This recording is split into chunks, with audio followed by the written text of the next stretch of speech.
it's been such a privilege hearing from some of our veteran crew and current crew. And of course, they were so curious about how things had changed. So now they're going to ask each other some questions. We started with the service in the late 70s and went through for many, many years. And Steph, you've been 2 years, but you were curious about fitness levels. I'm really curious about what you are required to do now in this present age. Yeah, so there's a bit of a dichotomy. Our intensive care paramedics have an incredibly rigorous, well laid out fitness test, and our doctors is much less well codified, so there aren't such a clear set of expectations. But I think for most of us, the nature of the job means that we've got to be fit. There's a fair amount of lifting, of carrying gear, and of physical endurance. So there's a real mix among the crew of how we like to do that. Most of us lift at least some weights or do some pretty tough body weight strength training.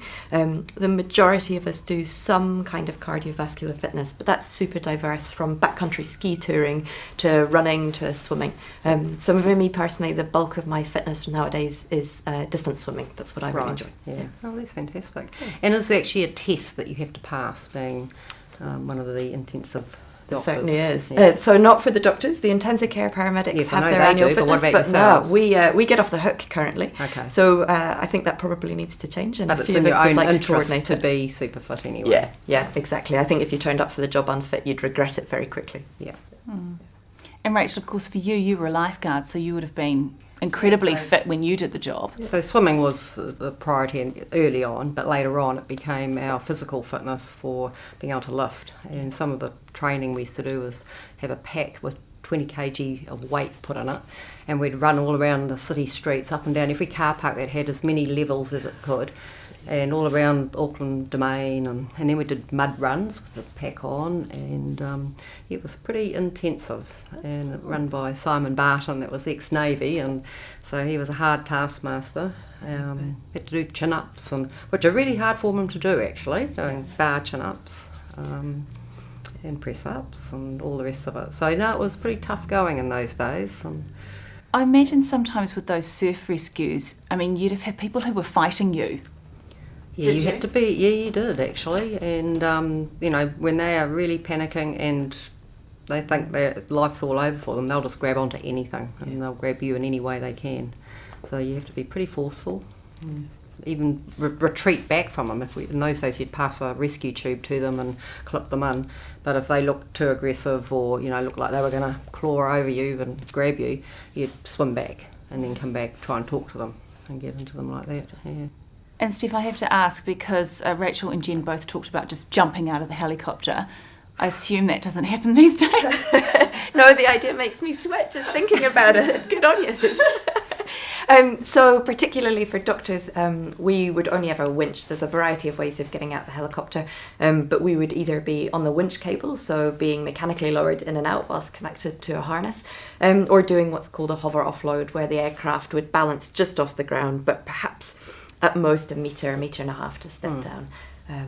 So very we very had different hover way of working. offloads like that too. But your surf rescues, the pilot would bring you down to about 10 feet off the water, depending on the size of the surf. Yeah. If it's big waves rolling in, you'd be higher and a bigger jump. And certainly our intensive care paramedics would still do that nature of jump. Exactly. Yeah. Because you can't afford to have any ropes tangled around you in the water. The risk of getting entangled when you're going into surf would just be unacceptable. But then we actually learnt, we had SAS used to come and give us rope training, and we'd do abseiling off Lion Rock, and then they taught us how to abseil out of the helicopter. And we'd have the static line underneath, have basically a piece of number 8 wire with a hook on it, reach underneath, grab the rope from under the helicopter, put on your figure 8 carabiner, stand on the skid, lower off without shaking the helicopter, and abseil down. Wow, good on you. That's impressive. But the winch was a lot easier. With a friendly winch operator at the top, please. Thanks a lot. So Alana and Jen with us now, and we were talking about basically supplies and how the kit on board. Well, I think, Alana, it was very, very simplistic compared to what you're obviously working with today. And I think that, the fact that you've got so many more people on the helicopter at the time when you arrive at your scenes, and I just love the fact that written on your suit, your beautiful red suit, it's got the word doctor, and it's on both sides. And I think that's just a really, really, that would, if it was me that was being rescued, or whether it was a road accident or anyone else, I think the fact that that badge is there is pretty important. And I think what was striking for me was when you were talking about the patient that you rescued that was in quite a lot of pain and discomfort, and really what you could do for him was hold his hand. I mean, and that probably helped him through, very much so. But I think, was it quite vulnerable for you not having anything else to give to him or do for him? Or? Yeah, I mean, we weren't trained in any form of paramedics. We weren't. There was no way could put a line in or do anything like that. I mean, you can put pain pumps in and all sorts of things like that. I mean, we were just transport vehicles, really, in a quicker space of time, I think when I first started 9 years ago, we had one medical pack and a small ventilator and a cardiac monitor, and over the past 9 years, we've the degree of innovation that we've gone through with our clinical equipment, with the procedures that we can carry out, for the ways that we can treat patients, I think it's just it's exponential. It really is. I mean, now we can run. I can't remember who was. I think Sue was saying we can run almost a mini intensive care unit in the back of the aircraft. We can have patients who are anaesthetised or heavily sedated on a breathing ventilator. We can supply them with a blood transfusion at the side of the road, with a warm blood transfusion. So we run the blood through a little mini heater so that it's at body temperature, so people don't get cold, because being cold is very bad in trauma. We can do surgical procedures that previously weren't being done, and so that's both us and the intensive care paramedics. I think as a team we just have so much innovative gear and so much and just bringing that degree of that hospital level care to the patient at the roadside is really I think it's just fantastic. Are you constantly advising about if we could do this, or if we had this would be the difference between life and death? Yeah, I think we're constantly innovating. We're constantly looking at new ways of doing things. We recently purchased an ultrasound machine, so we can perform ultrasound pre-hospital, and it's on a tablet. So it's a little ultrasound probe that plugs into a tablet. We are looking at even smaller probes that can plug into your phone, so we can actually scan people and do pre-hospital diagnostics, on your phone, on your mobile device. How much were you talking about those? Because I'm thinking, was weight a concern? Weight is a big Space. concern, and space is a big concern as well. So we're always thinking about that. We have now got new infusion pumps to deliver infusions of medication, so we're not having to give small boluses. We can give a steady state of say sedation or pain relief for patients, and just even simple things such as working out where they're going to sit on the stretcher bridge to make sure there's not too much weight in one area. There's a whole lot of aviation regulations around what we can carry and how much we can carry as well, that we have that we're confined by. But I think that it as I say, innovation is huge in pre-hospital, and our little blood warmer is the size of a little tea container. So yeah. But still, that kind of human skill of being there to hold someone's hand is still a part of your job too. A part of it. I mean, I caught up with a young boy that had been involved in a really bad road accident. I think it's on our previous chopper chat. He was very, very unwell, and I remember, and I sort of spoke to him and his family about this, and I remember the intensive care paramedic looking at me and saying, and I said, I don't think he's going to survive. And just that first unit of blood going into him and just seeing his skin pink up, and he was grey before, it was just amazing. And he walked out of hospital 10 days later and is doing so well. And yeah, it's little things like that you can really make a difference sometimes. And it's also timing, isn't it? It's the time in which you get there.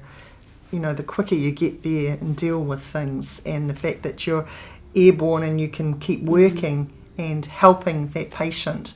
not having to wait, say whether it's in an ambulance it takes so much longer.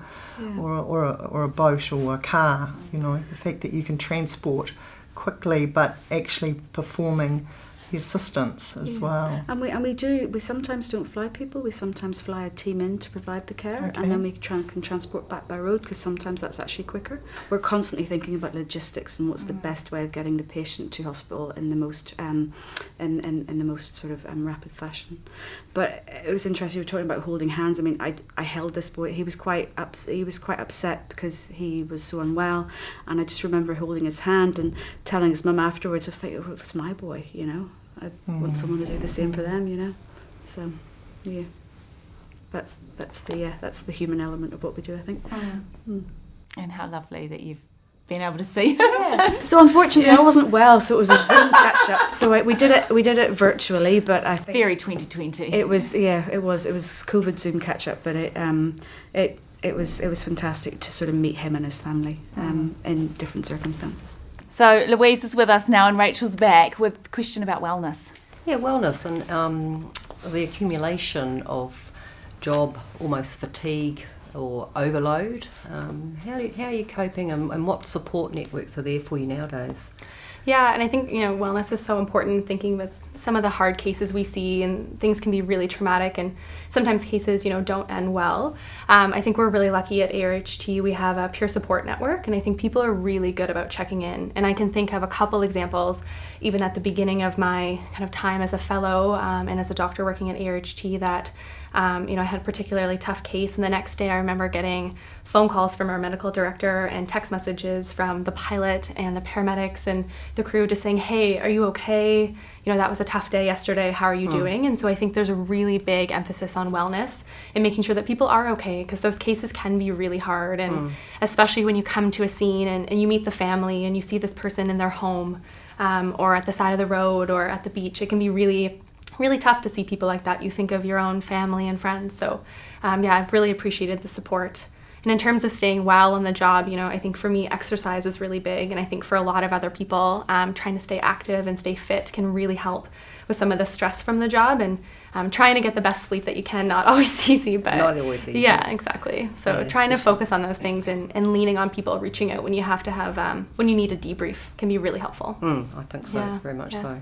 I think probably in every aspect of the world we're much better focusing on wellness now than we were in the late 70s, for example, early 80s. I don't know. Did you notice, because you were with the service for a long time, did you notice the emphasis on that changed over that time? Yes, I did, and especially in the ambulance field, it did look down the years, but the big incidents that New Zealand have had in the last 12 months even, it's at least there are the support networks there for them now, but there wasn't back 30, 40 years ago. So. Do you remember times when you came off a shift when things hadn't gone obviously the way that you wanted them to go? You must have recalled some challenging times. I guess, yeah, and we're often thrown in the deep end, and resources were thin. And you were young. Conditions not always perfect. Well, they never usually are perfect, but but no, things have changed, and it's really good to see. And I think there's a great mentoring program obviously going on with you ladies now, so it's Absolutely. fantastic, and the whole crew. Happy 50th anniversary, Auckland Westpac Rescue Helicopter.